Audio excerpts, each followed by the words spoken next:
just got a massive craving for pizza. Dude, in the fridge right now, I have Italian French bread pizzas Oh, that that my sounds mom made. so good. Oh my So god. fucking good, dude.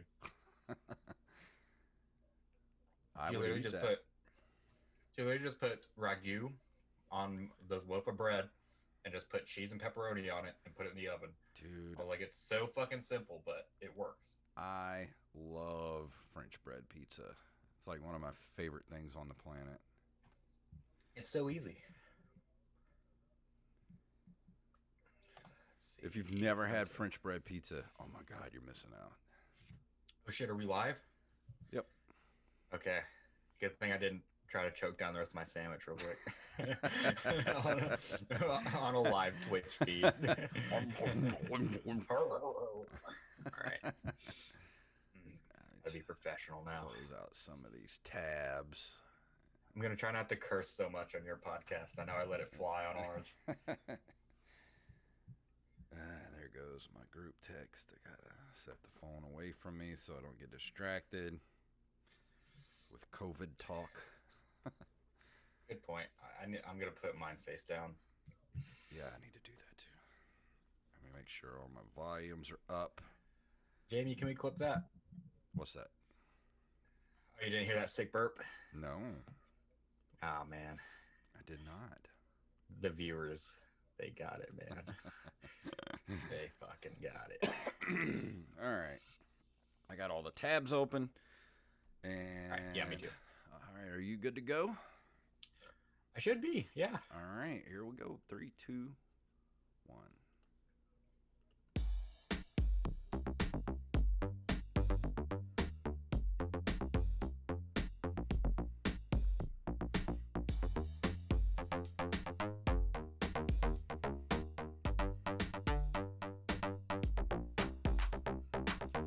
Greetings, programs, and we're back for another edition of the Nerd Cave Retro Show. My name is Jason Robbins. I am your fill-in host for the night, Jacob Craig. Yeah. Derek still is being hoarded by the Pensacola Blue Wahoos. Can't be here this week. But next week, I'm going to go ahead and get this out of the way. We're taking a week off next week. We're not pod fading. We're just taking the week off. Derek, it's one of the last times that he won't be able to be here. So I decided to go ahead and take the week off. And I'm gonna get ahead on some stuff I need to review. I was supposed to review Lost Vikings last week, but we did the big round table about Activision Blizzard with Joey Image, Steffi Lou Who, and Molly Pop Girl. So if you haven't listened to that episode, it's a very good, very important episode to go listen to. It's all Very about heavy as well. yeah, very, very. I was messed up for a few days after that show. It was very, very heavy. But yeah, if you haven't listened to that, go back and listen to that. We're gonna take next week off, but Derek will be back on the 25th, August 25th, and I think that's when we're gonna do our big giveaway for the Patreon people too. Got a big prize pack we're gonna give away. So if you're not a patron, go be a patron, and you'll be eligible for a humongous prize pack that we're going to be giving away here on the show. But yeah, Jacob Craig returns tonight. Welcome to the show, Oh, sir.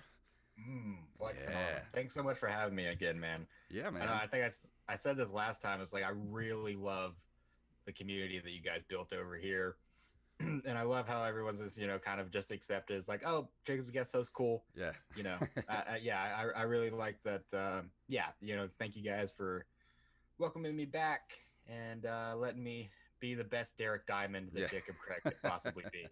You're always welcome here at the Nerd Cave Retro Clubhouse. Nah, I appreciate it, guys. And yeah, what have you been playing this week? Man, so I haven't been playing much recently, but I'll. So I was supposed to do the episode that Bethany filled in on, and Bethany wanted to fill in, so we pushed this back. So I reviewed my game. I played it all the way through so long ago. So since then, I stayed with my girlfriend and her at her aunt's house in Petal, close to Hattiesburg, Mississippi. And in Hattiesburg, I found this place called Game Exchange, Oh and it's yeah, right yeah. next to a. They have those at in Mobile. That's the one I go to. Um, I think it's the Game Exchange. I know they used to have one here on the coast too, but it closed down. So are you thinking of Play and Talk, or is it an actual Game No, I Exchange? think Play and Talk is the one that's in Mobile, but there used to be a Game Okay. Exchange down here. I used to go to it all the time. Yeah. Yeah, there's one in Hattiesburg, and I had no idea about it. But what Hmm. I noticed is that it's right next to a GameStop. And the thing is if this Game Exchange is still open right next to a GameStop, I have to go in there and see what they're doing. Hell yeah. I went in there, dude, and it blew my mind. It was one of the best game stores I've been in a while. It has tons of retro games in there. They're not paying me, by the way, to say this. Tons of new games too, and just walls of DVDs if you're into collecting older movies or whatever. And so I went in there and I found one downside of this is that I found a very obscure UFC game for the PS2 that I could never find online or anywhere. Hmm. And I brought it to him, and he actually didn't have any copies of it, even though it was on their shelf. Yeah. And it was weird because they actually had two cases on their shelf indicating they have two copies. Yeah. And I was like, well, that's kind of weird. But I found Reservoir Dogs for the PS2 based on the movie Reservoir Dogs. There was a Reservoir Dogs game? Yes, sir. Why have I That's not right. ever heard of this? It was made, I believe, well after the movie. And so I'll talk about the game in a bit. But the thing is that I've seen this game before in a thrift store here on the coast. They wanted $50 for this game, Jason, because it's actually a very sought after game. I'm sure. And at this game exchange, it was $7. So I was like, I'm gonna pick this thing up. And I really like that store. I recommend going to a game exchange if you have one near you. Hmm. And I played it, and they could only they couldn't get the rights. They couldn't get like the likenesses. You know what I mean? For any of the characters or any of the actors Yeah. in the movie. The only likeness they could afford was Michael Madsen, who played Mr. Blonde. Well, yeah, because He'll do anything. He'll do anything for. They couldn't even afford Quentin Tarantino's likeness. What? And I just yeah, dude. looked this up. Let's see. And Amazon. but here's the thing, Jason. Here's the thing. Don't look at this on Amazon, son, because this is top 10 worst games I've ever played in my entire life. And I looked this up on Wikipedia, and on Wikipedia it says this is one of the worst received games for the PlayStation 2, and throughout the entire PlayStation 2's run. I believe it said something along those lines. I should probably have looked at that before I mentioned this. Yeah, it's a really bad game. It is so horrible, and I played it all the way through just because it was Reservoir Dogs, and I don't regret it, but I wouldn't play it again. Okay. Apparently, there was a Sopranos PlayStation 2 game as well called Road to Respect. Wow. And there's a Godfather PlayStation 2 game. My I brother did not and know dad these rented that. existed. My brother and dad rented that when I was a kid. I remember that game. Wowzers. What's that? I said wowzers. Oh, I yeah. never knew that Reservoir Dogs was a PS2 game. Like, why are you not Well, reviewing this? like, well, but, it's not 20 years old. Is mainly why it's. I wanted to review Spider-Man because I like the Spider-Man game. I don't like the Reservoir Dogs game. like, what's the point? Like, what's the point of the game? It's literally just the plot of Reservoir Dogs, but But who it's are you playing? all you play as all of the Reservoir Dogs. You play as all of them, and you play as Fast Eddie as well. And yeah, it's just kind of goes through the story, and then of course there's a lot of stuff that's not in the movie, like you play as Mr. Blue, shooting his way out of the jewelry store, Okay. and you play as Mr. Brown when he gets shot in the car, and in the movie it's just Mr. Brown gets shot in the car and he dies. But in this one, you get shot in the car, and then you still have to drive the guys to the hideout before you bleed out. Like that's the mission. Yeah. I'm looking at the graphics actually don't look too terrible. Graphics were good. The graphics were good. So many car missions, Yeah, dude. it looks like Grand Theft Auto. A little bit, but the car missions or driving in the car in Grand Theft Auto Vice City for the PS2, Mm-hmm. so much easier than this. Like it's the hardest car missions I've ever tried to attempt. Apparently, you've never played Batman Arkham Knight. Arkham Knight? Oh, Yeah. I did play. Yeah, I did. I did. I love driving the Batmobile, but holy crap, it's hard to control. That's true. That's very true. That's a huge bug in that game. This is and crazy. this one as well.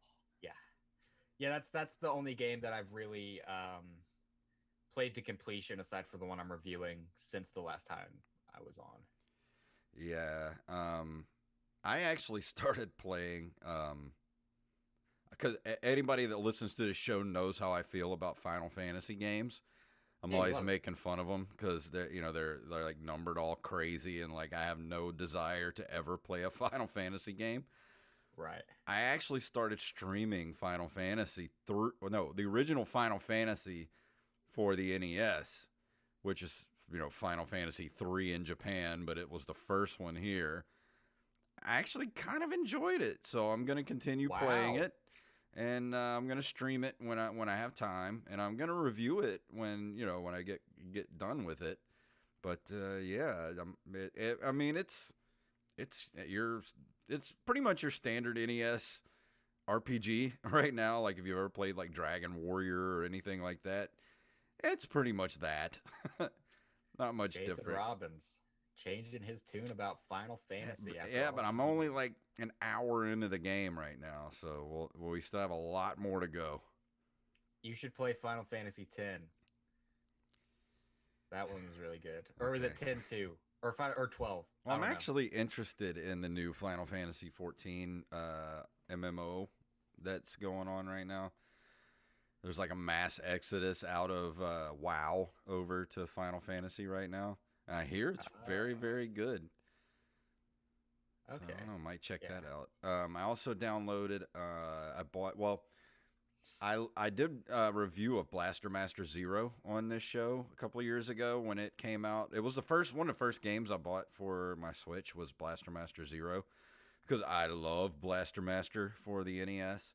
And they did a complete overhaul of that game and made it modernized for the Switch. And I just completely forgot to do part 2 over the last couple of years. And then part 3 dropped last week. And I was like, well, shit, I never played 2. So I went back and bought part 2, and I've been playing that on the Switch over the last week. So I'll probably review that when I'm done with it. So I've got a couple of games in the works right now that I want to finish before I review. I still want to get a little bit more time into Lost Vikings, which I'm going to review that when I come back after next week. And so yeah, that game is fun, but it's such a weird mechanic to play that game. Did you ever play Lost Vikings for the Super Nintendo? No, I haven't. I haven't played many Super Nintendo games. Yeah, it's hard to describe because there's no other game like it. You're playing 3 characters at once, and you're switching between the characters because they all each one has a different ability, and you have to use those abilities to get through each level. It's almost like a puzzle. Okay. Yeah, it's like a puzzle game, but you're using these 3 different characters, and it's such a cool game mechanic. I've never seen it done again like that, or at least I'm not aware of any other games that use that kind of mechanic, but I'd like to get a little more time with it before I review it.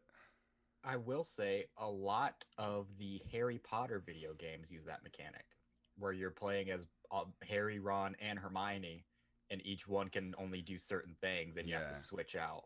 Okay. To solve puzzles.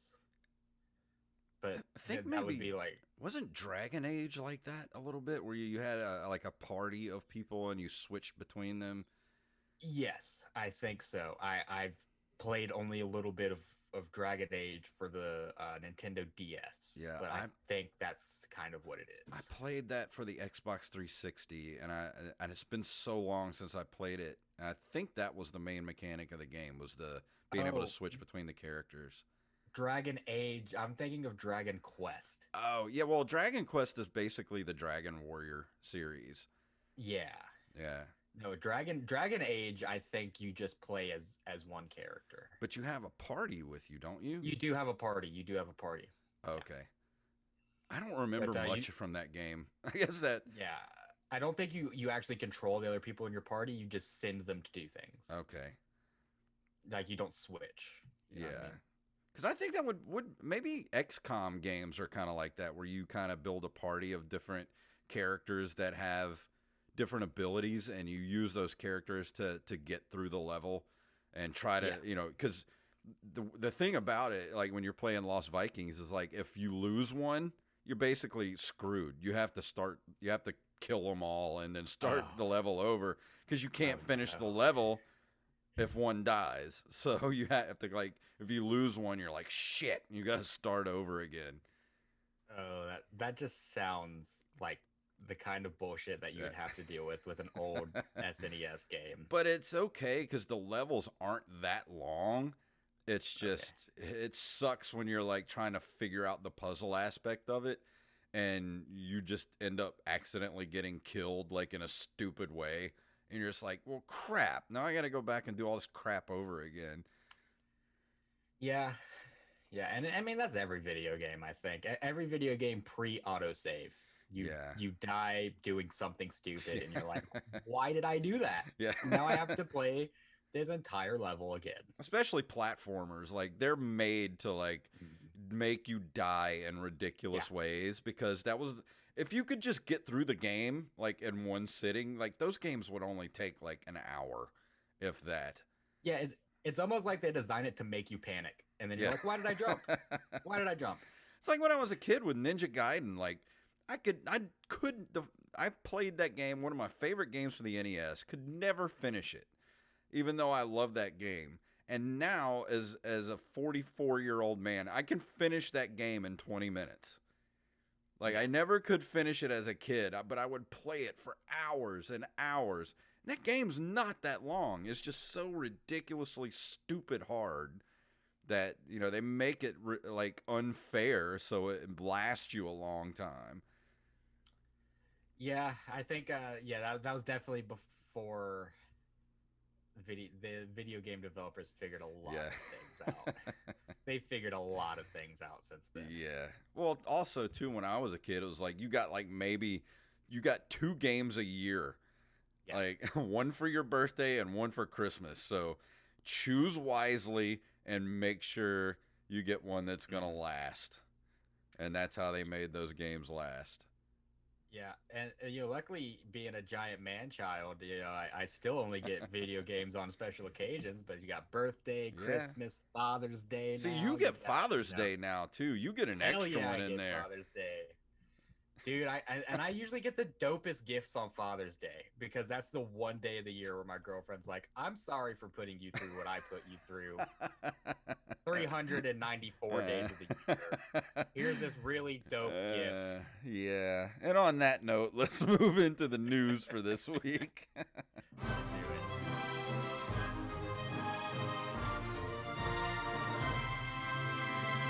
This first story just dropped yesterday. This is on Polygon.com. The Sonic sequel just found its Knuckles. Knuckles the Echidna is going to be in Sonic the Hedgehog 2, and he's going to be voiced by none other than Idris Elba of the Suicide Squad and Luther fame. Did you ever watch Luther? No, I haven't watched Luther, actually. Dude, yeah, Luther I think it's on Netflix, isn't it? Yeah, Luther is so good. I highly recommend I need Luther. to check it out. Let's see. Expected in theaters next spring, the sequel will also bring in Miles Tails Prower and presumably feature the return of Jim Carrey's Dr. Robotnik. The news broke when Elba tweeted out a not-so-subtle hint on his personal account, which was then retweeted by the film's official page.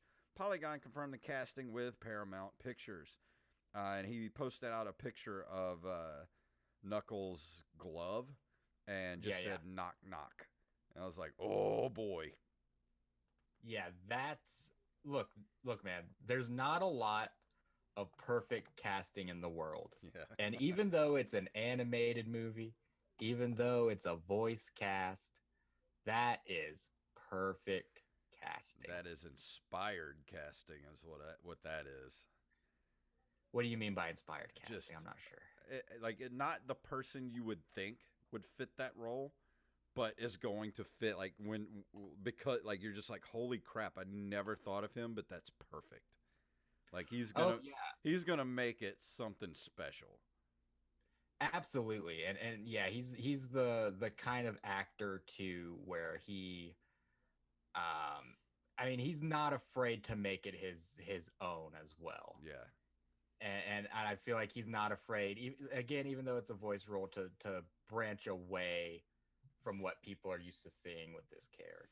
Man, and they just put up a picture in the article here. They have a picture of Knuckles, and he's got like like a face shield on made out of like animal jaw bones and bow and arrow. He looks so freaking cool.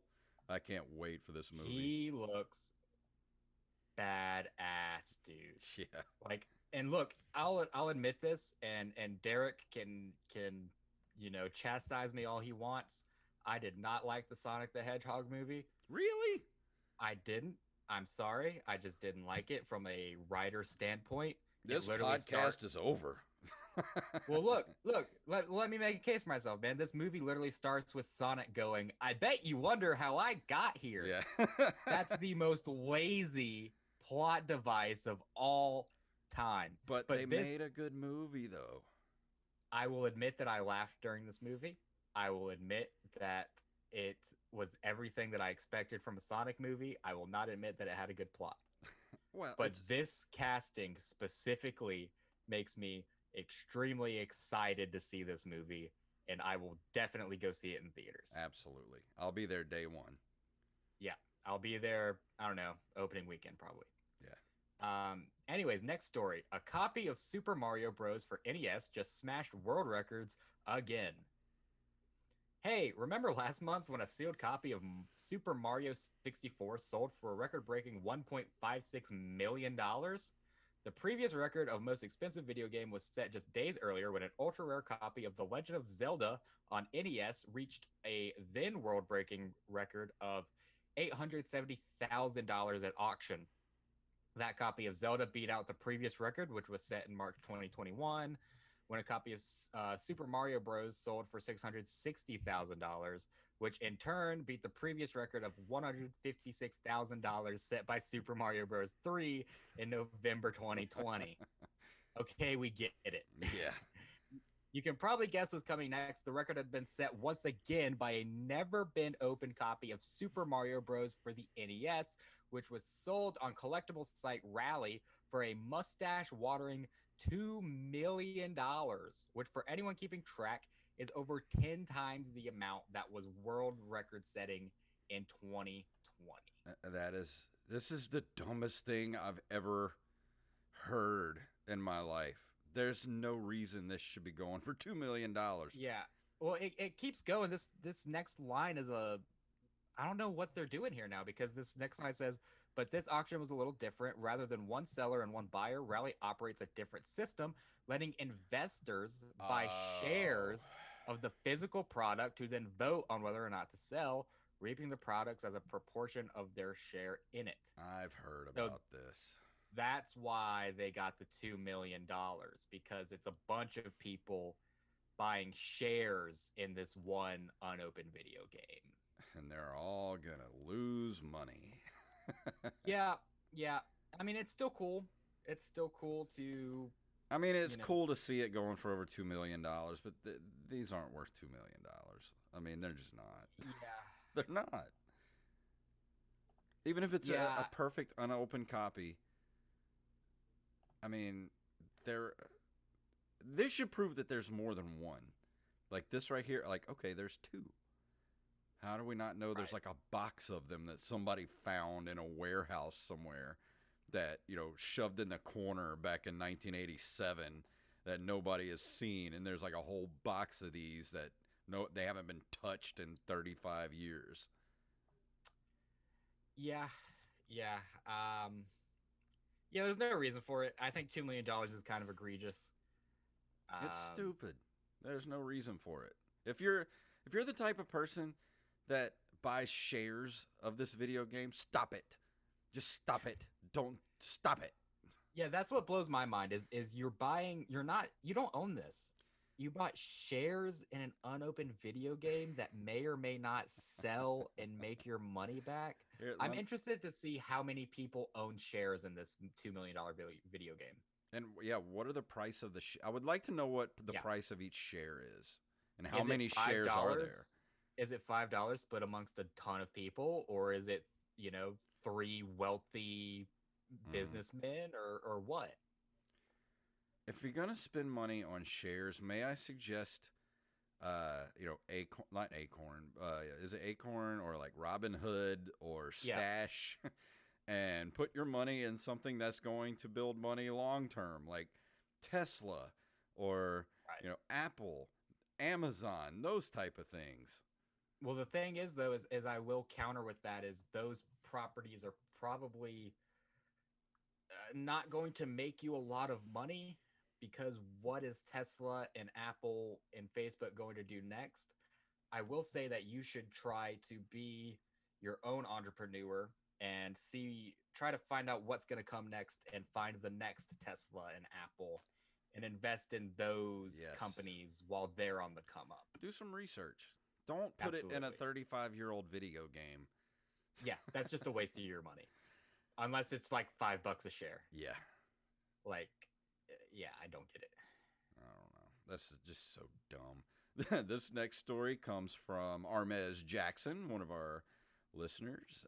Always sending us some good articles here.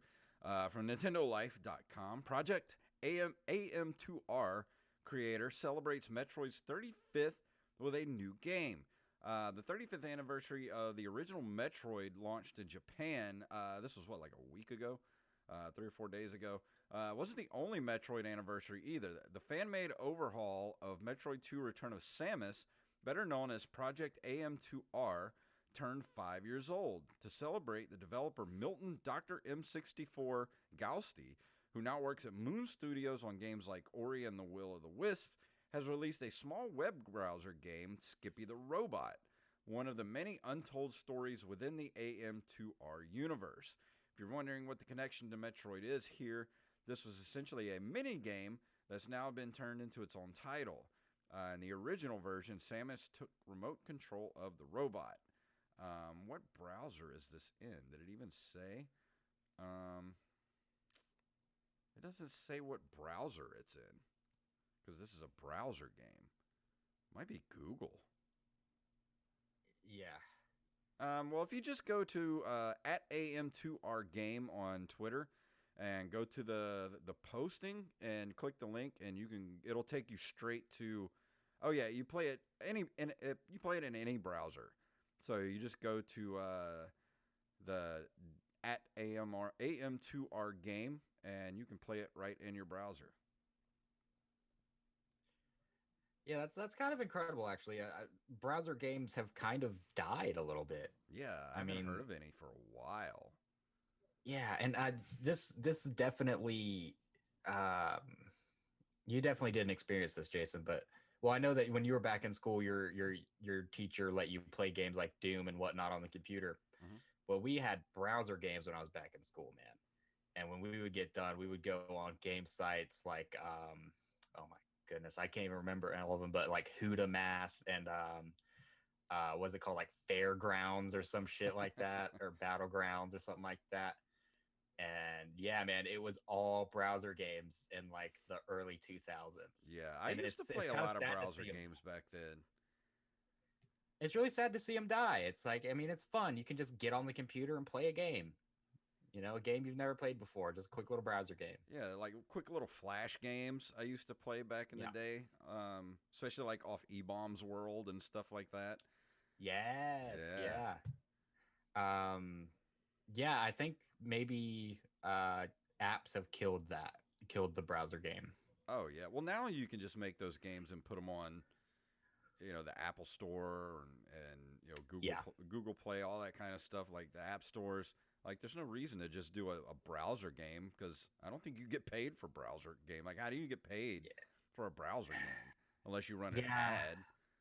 that's true. I don't think you do. And I mean, well, and Angry Birds was available as a browser game when it first started, and then now, of course, you have Angry Birds apps, and yeah, it just seems like one Mhm. of those things that apps have definitely killed the browser game era. Yeah, that was definitely an early 2000s thing. Yeah, I miss it, man. It was so much simpler back then. Yeah, not me. I like the digital world we live in now. Maybe I'm just nostalgic. Yeah. But anyways, this next story also comes to us from Armez Jackson. Super Hiking League DX races to Switch other consoles next week. Climb to save the world from a magical flat earther. That's a great line. So kudos to John Frasia. I don't know your fucking name. Kudos to whoever wrote this, man. Brazilian developer Bit Inc. Studios, which is actually solo developer Mario Azevedo, and publisher QU Byte Interactive, have announced that Super Hiking League DX is coming to Nintendo Switch, PlayStation 4, and Xbox One on August 10th, 2021. So that should be available now. Mhm. And it will retail for an economical $4.99 on the Switch eShop. That is, you cannot beat that. Mm-mm. The game offers vertical platforming races against other players or AI, and it involves combat and an elastic hook shot for wacky physics antics. There is a single player story mode as well, where hikers must collect magic gems in an effort to stop an evil wizard from exacting a plan to make the world perfectly flat. It's literally a magical flat earther. I thought they were just being facetious. Did you get to see the gameplay, the trailer for the game yet? In this, they actually have a trailer for it in the article here. No, I didn't. I didn't get to watch the trailer. It looks so fun, just like the physics of the the hook shot, and you do Yeah, like these crazy, like you're on a I don't know, like a rubber band. It's weird, but it looks so freaking fun to play. yeah. I hit play on it right now. I'm watching it on mute. Oh wow, yeah. No, Yeah. this does look like a lot of fun. It's definitely a throwback to older 8-bit, Hmm. retro games. Yeah, I love the Split art screen style for competitive it. platformer. Yeah, it's great art, man. It kind of reminds me of Ice Climbers, actually. Hmm. So Yeah, it looks yeah, like go check it out. What's it called again? It's called Super Hiking League DX, and I think it's yeah, actually available right now. If you yeah, it is. looks like a perfect game for the Switch. Yeah, For absolutely. But it's $4.99. Put it right on your Switch. And it looks like there's actually a lot of to do in this game too, because it hmm mentioned that you can play multiplayer against other players. So I mean, with that comes infinite playability, essentially. yeah, this looks fun. I'm gonna have to get this. You can't beat $5. I mean, $5. It looks great. Yeah, I have $5 in my wallet right now, and I'm a stand-up comic, dude. Are you kidding me? I'm the brokest No person. kidding. And this last story comes also from Armez Jackson. This is a game that Derek reviewed a while back, and this is a brand new game too. Derek reviewed it like the week it came out. It's from NintendoEverything.com. Turnip Boy commits tax evasion, getting a physical release on the Switch. Graffiti Games and Snoozy Kazoo are planning a physical version of Turnip Boy Commits Tax Evasion. Two companies announced today. Retailers will be carrying the title beginning this fall. UI Entertainment will be in charge of global distribution. It launched on the Switch back in April. You can go back to, I don't remember which episode it is, but not too far back that Derek did a review for it. And Amazon currently has pre-orders. The price is set at $24.99. Dude, I love the title Turnip Boy Commits Tax Evasion. It has such a great theme song too. Go look on YouTube and listen to the theme song of the game. Okay. Like, it's so out there and just like it's so cool. Dude, it's just who who names their game Turnip Boy Commits Tax Evasion? But it's literally what the game is about. You're a turnip boy, and you have to commit tax evasion. That's literally what the game is about.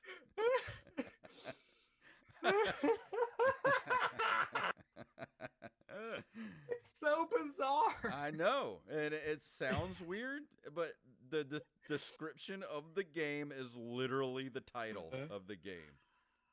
I have to get this game, dude. It's not like, you get games like Metroid, and you're just like, what is this game about? Like, if you've never heard of Metroid before, or even Legend of Zelda, like, ooh, what is this? It sounds so otherworldly, like Legend of Zelda. What is it? Like, Turnip Boy Commits Tax Evasion. Like, it's right there on Front Street, what the game is about. I feel a lot like Turnip Boy, man. We have a lot in common, me and Turnip Boy, dude.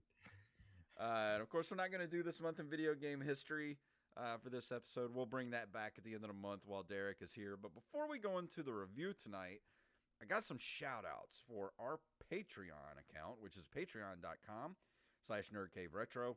And if you're a patron, right now you can go vote on what we're going to do. We have a poll up about what we're going to do a commentary track for the extra episode this month. And right now, it's between War Games, Big Trouble in Little China, and The Last Starfighter. And Big Trouble in Little China is in the lead by 1 vote right now. So if you haven't voted yet, head over to patreon.com/nerdcaveretro and become a patron. And if you're not a patron, sign up and you can vote. And if you are a patron and you haven't voted yet, head over there because we're going to be recording that in the next week or so. But for the shout-outs, these are our patrons. These people keep the lights on for us.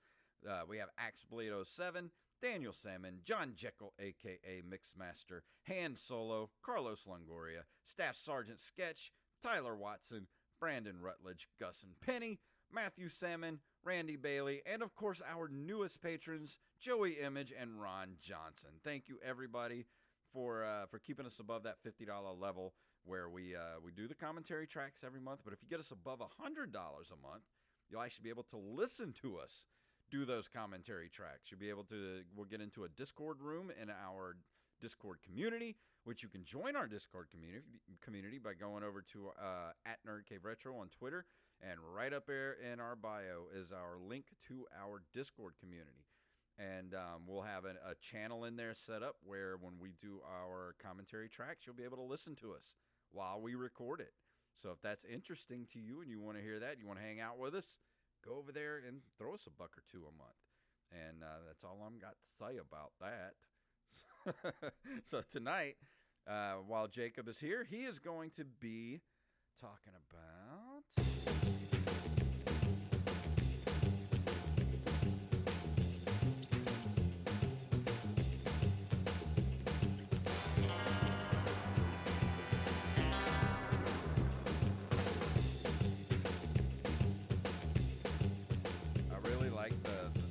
Spider-Man theme that sounds like an old 60s surf tune.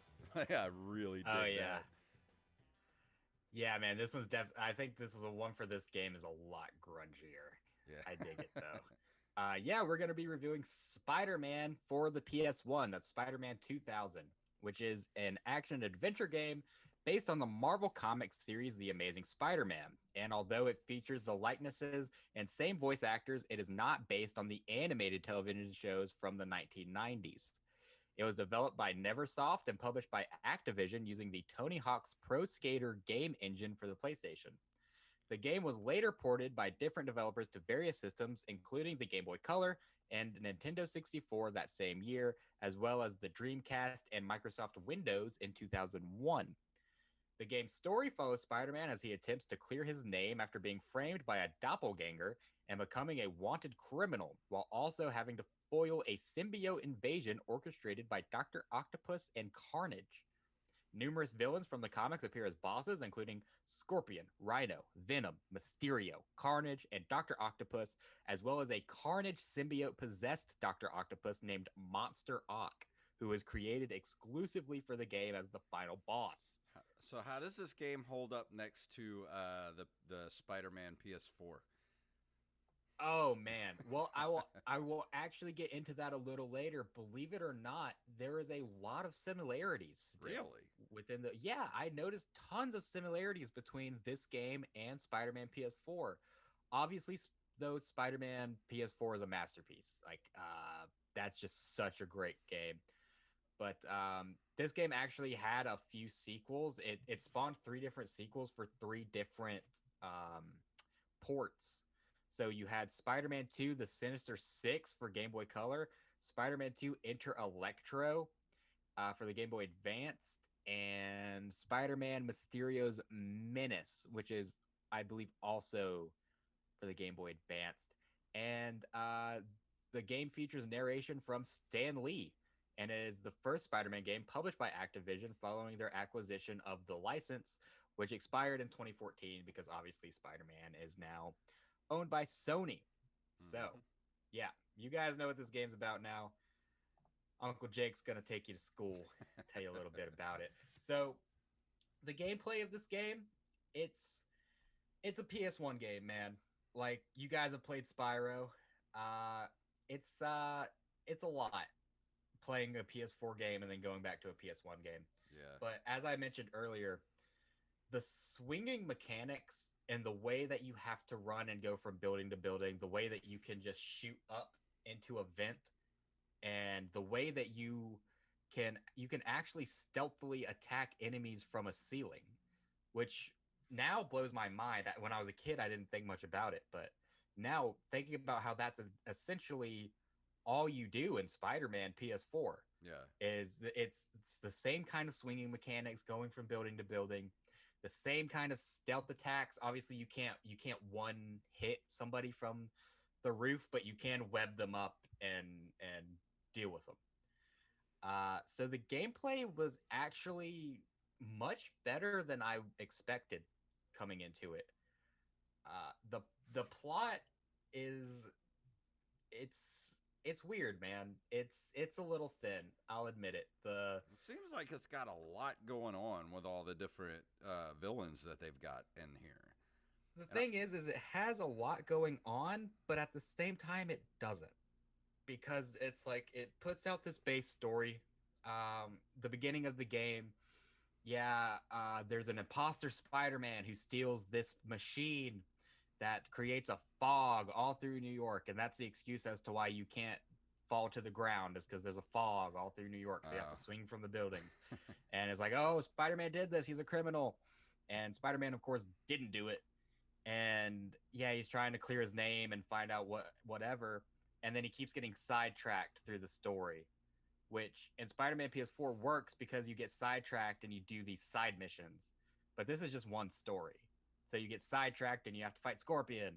You get sidetracked and you have to fight, Mysterio, whatever. So it's not And open world. It's just kind of yeah, a it's a linear story. linear story. Okay. Absolutely.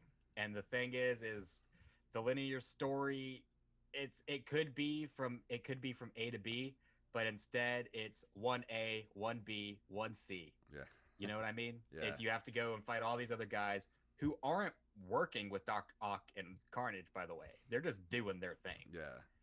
And they're just looking like Lego blocks. And That was the thing that we talked about earlier. I did look at some YouTube videos and some gameplay videos that people sent us of the game, and I couldn't get past the graphics. They were so blocky and terrible.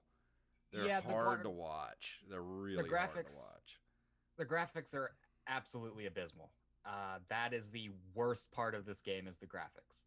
The thing is if you have the level of nostalgia that I have for this game, playing it literally my entire life, it came out in 2000, Well, the year I was born. when you first said you were doing Spider-Man, the first one that popped in my head was this Spider-Man based off the movie that came out for the PS2. And it had and the reason I remember it so well is because you had the beginning part where Bruce Campbell did the voiceover Right. Yeah, and I was like, "Is that the one you're talking about?" And you were like, "No, it's a different one." So I didn't remember this game.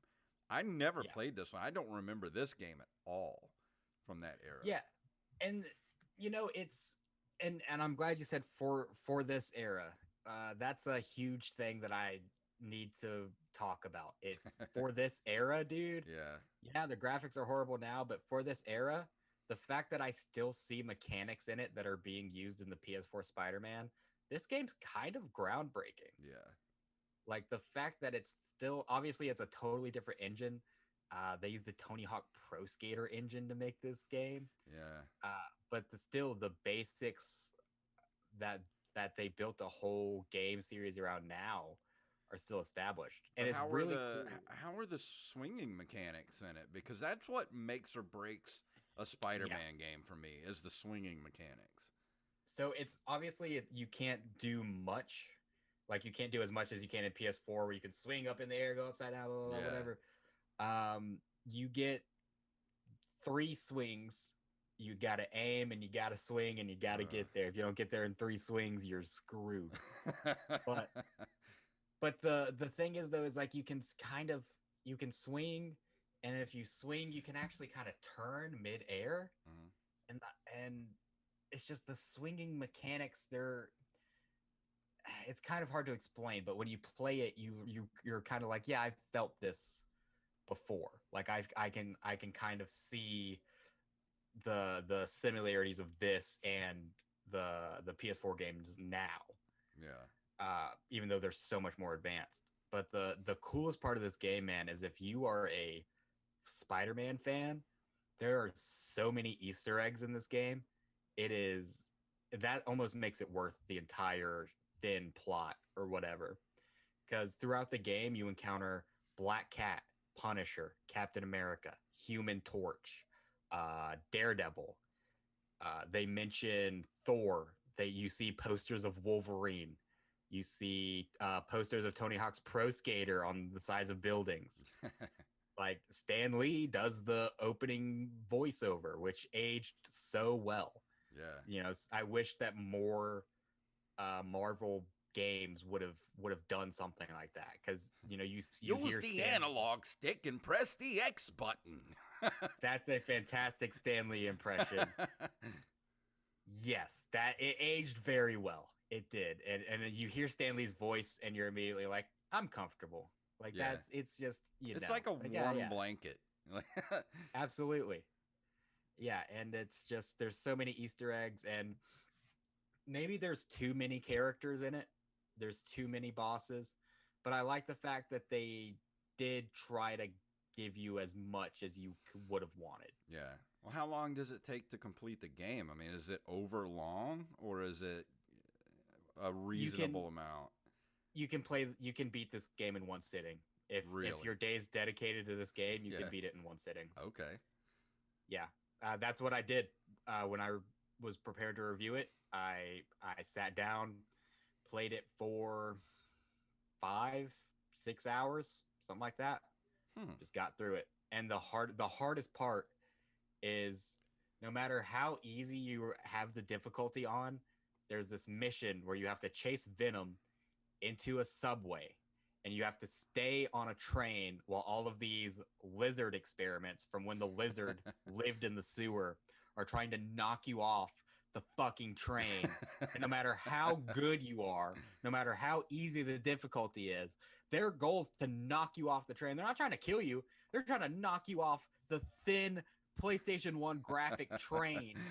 That sounds awful. I died at least 30 times. Jeez. And it plays the cutscene over again, and you can't skip it. I hate that. That's one of my biggest complaints about going back and playing some of these old, like, even PS2 games. Like, I've played a couple on PS Now. And those unskippable cutscenes they had back in the day. Oh, that's so aggravating. Yeah, I almost put my foot through my TV, dude. I was about to lose my mind. I'm sure.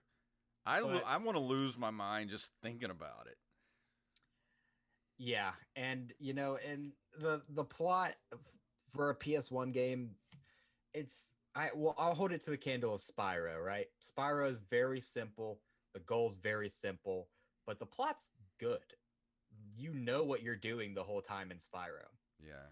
While I'm playing Spider-Man, it's like, wait, why is there a fog again? Yeah. What's happening? I know it's Doc Ock and Carnage. Well, You see their shadows from the beginning. I think it would be hard for me to go back and play this game because you have to be in a certain mindset to Yeah, go back and play these games from this era because you have to overlook certain a lot. things about you have to overlook a lot. You have to remember the time frame these games came out in, the level of graphic, like it's that transition period from, Mhm. you know, sprite based graphics to 3D graphics, and there was a rough period between like 96 to 2000. There was a real rough period, and Yeah, playing like the Spider-Man PS4 game is still one of my favorite games of all time. I mean, easily my favorite game of what year did it come out? 2019. Like something like that. Yeah, I loved every second of that game, great game. and to Yeah, go from that back to, you know, a PS1 Spider-Man game, I just don't think I could do it yeah, and be and objective about it. yeah, and that's kind of what I'm trying to do is I'm trying to be objective because I do have a lot of nostalgia attached to this game. Like I said, I've been playing it literally my entire 21 years on this planet Hmm. because it was my brother's PS1 game.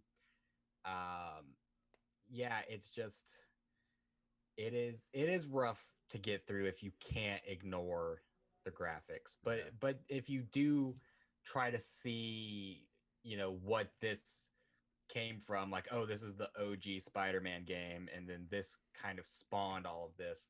Because even in the game, you can unlock like different suits by doing certain things, and you can find these hidden collectible comic book covers to view in your gallery.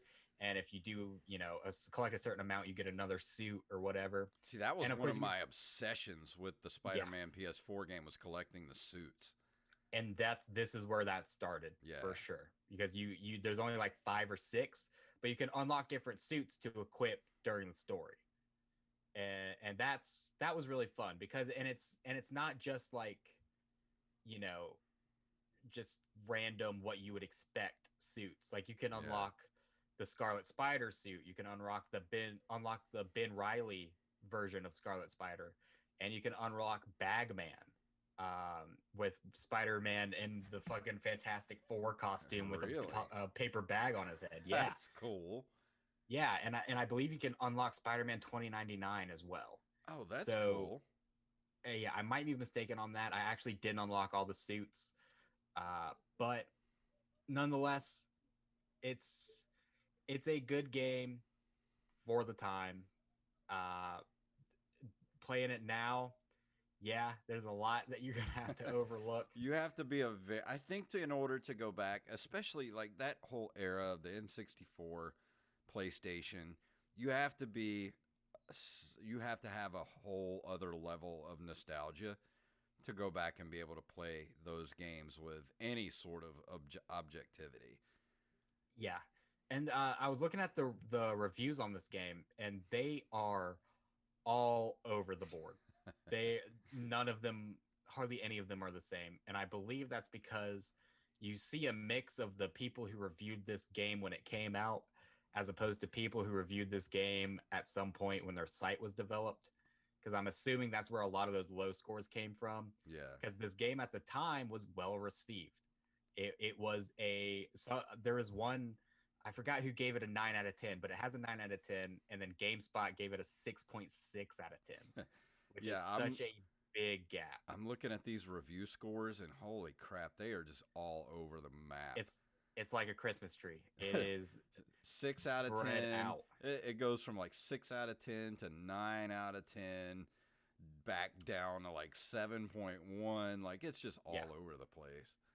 Yeah, and that's my theory on that is the high scores are from when this game came out and was reviewed, and the lower scores are from when these sites sort of developed after this game came out and they put this game review on their site. Yeah. I personally, playing it from this standpoint, I have to take my nostalgia and my love for this game out of it. But even still, that would only knock me down to like a 6 out of 10. That's not I bad. And that's good for me because I would consider a bad review a 4 out of 10. Yeah. So 6 out of 10 would be slightly good. This is a slightly Anything good game. 6 and up is I consider worth your time. Yes, and this is definitely worth your time if you've never played it and you're a huge Spider-Man fan. Definitely give this game a shot. I'm sure you can find it pretty much everywhere. Yeah. It's not hard to find, and I'm sure it's pretty inexpensive as well. So I think yeah, if man. you're I mean, if you're a Spider-Man fan, I would definitely say go play this one, but definitely go play the Spider-Man the PS2 version based off yeah, the movie. That one blew my mind at the time. Like I loved that game. yeah. And if you liked the Spider-Man series from the '90s, like I mentioned earlier, it's not based on that, but it's based on that. Like Yeah. it's not based on that, but it's the same voice actors. Yeah. It's the same, Well, So if you like that series, you might like this game. we did a commentary track of the Spider-Man, the episode 1 we did on the last commentary track, and I dug it a lot. I never saw Yeah. that cartoon. Really? Never saw it. My grandma, I didn't grow up with cable, so my grandma used to record cartoons on VHS tapes and give to me. I had And family like that too. 'Cause I Yeah. didn't get cable till I was like a teenager.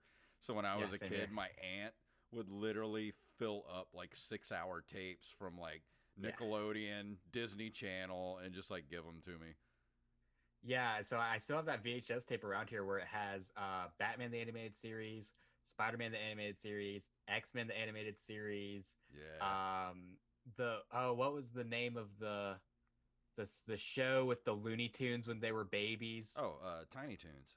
Tiny Toons. Tiny Toons is on there. Hey Arnold, and I'm scared to find that tape and put it in a VCR now. 'Cause if that tape gets eaten, dude, that's so many memories lost. I would cry. No. I have a lot of VHS tapes left over from when I was a kid, like taped things. Yeah. That I would like. I still have Ghostbusters on a tape that I taped it off of the ABC Sunday Night Movie, and Nice. I edited out the commercials. Like I sat near the TV, and when the commercials came on, I hit pause. That's funny. Yeah, it was like the world premiere, like on ABC. Like I just never want anything to happen to those tapes, but they only have they only supposedly have like a 10-year shelf life, and we're going on like 30 years now, so it's like Yeah, I have lost plenty of VHS tapes in my day to the bottomless pit that is my temperamental VCR. Yeah. Oh, I love collecting VHS tapes, so I have a huge collection right now. Yeah, I just go to the thrift store and just buy stuff. Like the thrift store will just have VHS tapes that have never been opened. Like I have so many VHS tapes that just like never got opened, like Jurassic Park and Dune. Oh wow. Like things like that were just never opened. Yeah. They're like 50 cents. I'm like, I'll take it. Yeah, I know you mentioned that show idea about where you review VHS VHS tapes you found at a flea store. I still want to do that. I want to call it thrift store cinema or something along those lines, where you just go get like a random VHS tape, watch it, and review it. Yeah, that'd be great for like a startup TV channel or something like that. That'd be a great show. But I don't know. I might actually. I'd like to play this just to get like actually play it for a little while, but I just don't think after playing the perfection that is Spider-Man PS4, I could ever go back and play this era of Spider-Man games. Like I went back and played Maximum Carnage on the Super Nintendo, and that game is still fun to play, even though it's long and it's a little over long. But the music's still great on it. Like the fighting mechanics are good. Like if you play with like another person, it'd be a fun afternoon to just go through that game. Yeah, this game, it's definitely not going to take up a lot of your time. Yeah. I mean, if you know what you're doing, man, you can slice right through it. Yeah. So, yeah, so no excuse to not check it out. I mean, it is a slightly good game. It's a good game for the era, and it's not going to take you a lot of time to beat it. So if you're a Spider-Man nut like I am, Yeah, definitely recommend it. Awesome. Well, thank you for filling in for Derek tonight. It's been awesome having you on the show again. Absolutely, man. Anytime you want me, I'm here. Yeah, I think we might have a couple of more before baseball season's over with that we might have to get you in here to fill in for Derek before the season's over. Anytime you need me, man, I am always one text away. But where can everybody find you on the interwebs? Man, so I don't even try to build my own promotion anymore, man. I'm done with it. I don't care if you follow me. You got to listen to Open Micers podcast, dude. Got to go to www.openmicers.com. Check out our Patreon tiers. See if you like one, want to subscribe. You can listen to all of our episodes wherever you get your podcasts. YouTube, Spotify, Apple Podcasts, Google Podcasts. Doesn't matter. Anchor FM. Anchor FM. And guys, we interview such cool people. Like, if you guys are, you're listening to a retro game podcast right now, probably pretty nerdy, probably not insulted that I just called you a nerd. We have talked to guys like Brian O'Halloran from Clerks and James C. Leary from Buffy the Vampire Slayer and Corin Nemec from fucking Stargate SG-1, dude, and Supernatural. Yeah. Are you kidding me? You guys have to check out this podcast. Not only that, but we've talked to huge, famous comedians like Sean Patton, Jenny Zagrino. Dave Hill. Yeah, Dave Hill. Dave Hill was on the show last week. Yeah, great guy. He's everywhere. He's everywhere. He wants to come on again. Yeah, he wants to come on again. We didn't get to finish talking with him. He wants to come back.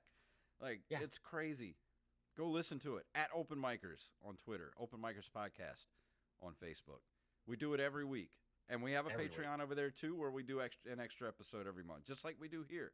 So if you go over there and you like it, hell, even if you don't want to be on the Patreon, and for this show as well, we made the move to Anchor.fm. So if you want to listen to us through the Anchor app, which you can get on your whatever smart device you're using, get the Anchor app, and you can follow us and subscribe to us over there if you don't like Patreon. As little as $1.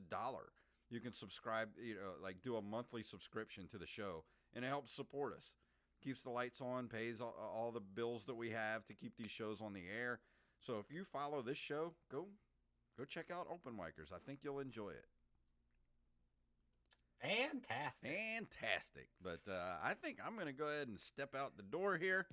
If you'd like to email us, you can email us at nerdcaveretro@gmail.com. We're at nerdcaveretro on Instagram and Twitter. On Facebook, we are on facebook.com/nerdcaveretro. And you can follow us individually on Twitter at jfunktastic, at Derek_Diamond, and of course at Jacob C. Craig.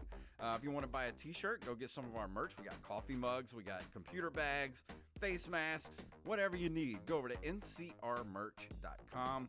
If you want to support us on Patreon, you can go to patreon.com/nerdcaveretro and keep us above that $50 level where we do those commentary tracks every single month. If you can't do that, if you can't support us monetarily, I understand. Times are tough. Head over and leave us a review wherever fine podcasts are given away for free. So, Jacob, do you have a sign-off? Yo, motherfuckers like soup? Yeah, soup.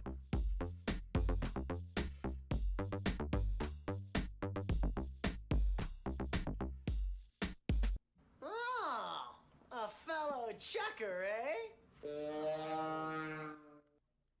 Awesome. That was a fun episode. Yeah, man. Yeah. Always love filling in over here, dude. Hell yeah. So glad to have you. Thank you, everybody, for watching and the Twitch channel. We are officially done for this broadcast evening, and we will see you guys next week.